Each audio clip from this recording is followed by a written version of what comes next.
Cuba Información. Tengo una forma más de adornarte la vida. Tenemos una televisión pública donde podemos expresar cualquier tipo de opinión, desde aquí hasta allí, pasando por allí.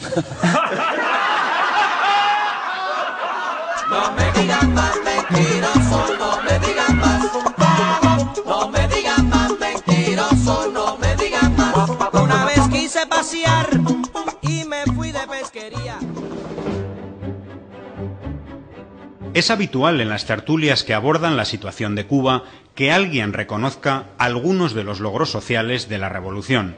Así ocurrió también en el programa Pásalo de Euskal Telebista del pasado 14 de abril.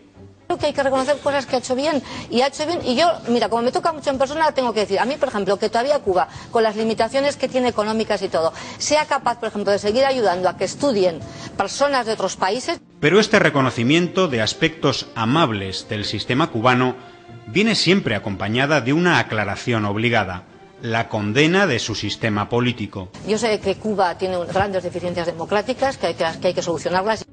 Debemos recordar algunos datos sobre Cuba en materia social ignorados sistemáticamente por los grandes medios. Por ejemplo, Cuba tiene el porcentaje más bajo de mortalidad infantil entre los países del sur, según UNICEF. Si los sistemas sanitarios de América Latina alcanzaran su tasa, se salvarían anualmente 500.000 de niños y niñas. Por otro lado, Cuba obtuvo la primera posición en el Estudio Internacional sobre Calidad de la Educación Primaria de América Latina y el Caribe, patrocinado por la UNESCO en el año 2008. O mencionar que Cuba presenta uno de los mayores índices de electrificación, el 98%, o de acceso sostenible al agua potable, el 95,6% de toda América Latina. Pero estos indicadores son objeto de desprecio por quienes en la tertulia de la televisión vasca comparan tramposamente la realidad de un país bloqueado y del tercer mundo como Cuba con la de la rica Europa. No tienen ni para tiritas. A mí me hace ilusión que se hable de que la sanidad pública, ya lo explica muy bien Mí, que la sanidad pública es la que vivimos aquí en la mayoría de las democracias europeas. Una muestra evidente de la habitual prepotencia eurocentrista, que olvida que los niveles de despilfarro energético y consumo insostenible de una minoría mundial, ubicada en Europa, Estados Unidos, Japón y Australia, son consecuencia del saqueo económico al que son sometidas las economías de los países del sur. Pero volvamos a la única persona de la mesa que reconoce tímidamente algún aspecto positivo de la revolución cubana, y escuchemos por qué lo hace. A mí me toca directamente porque yo tengo, desde muy niño, un niño apadrinado guatemalteco, en este momento está estudiando medicina en Cuba. Ni a ella, ni a persona alguna en la mesa de la tertulia se le ocurre condenar el sistema capitalista imperante en Guatemala como causante de la situación de pobreza del niño apadrinado.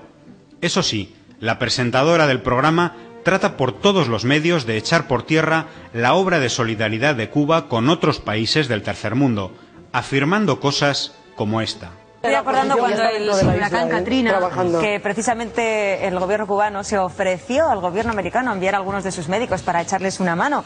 Dicen los cubanos que Cuba es un país muy solidario y que cuando hay una catástrofe mundial siempre son los primeros, el gobierno de Castro, en enviar ayuda. ¿A costa de qué? Dicen los cubanos, pues en que en su cartilla de racionamiento pues bajen la cantidad de arroz, la cantidad de frijoles. El equipo de médicos ofrecido por Cuba a Estados Unidos tras el huracán Katrina y rechazado por el presidente Bush, se convirtió en la llamada Brigada Henry Reed, compuesta por médicos especializados en desastres naturales, que en estos años ya ha enviado a 4.156 cooperantes a 7 países del mundo, ha pasado casi 4 millones de consultas y ha realizado más de 18.000 intervenciones quirúrgicas.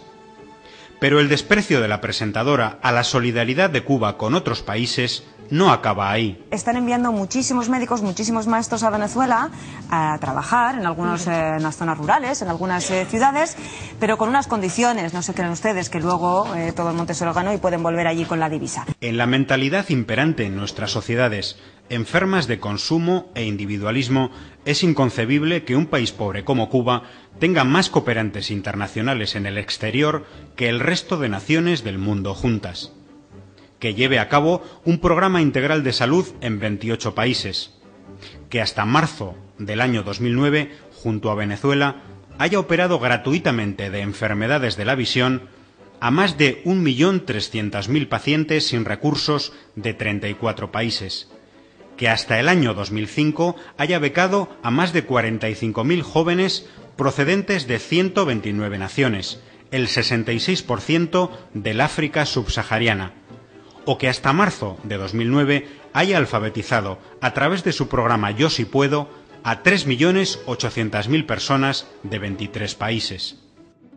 Para la conductora del programa, lo verdaderamente relevante es que a las decenas de miles de médicos cubanos cooperantes no se les paguen dólares al regresar a Cuba, un reflejo evidente de una mentalidad e ideología que, mientras desprecia la gigantesca obra solidaria de Cuba en las circunstancias de un país pobre, aplaude como soluciones a la pobreza apadrinamientos, telemaratones y el envío de limosnas a los países antes expoliados por las economías de los países donantes.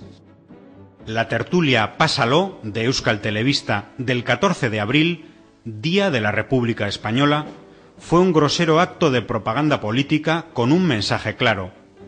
Cuba debe cambiar su sistema porque la potencia que lleva 50 años de chantaje y extorsión ha decidido suavizarlo de manera cosmética.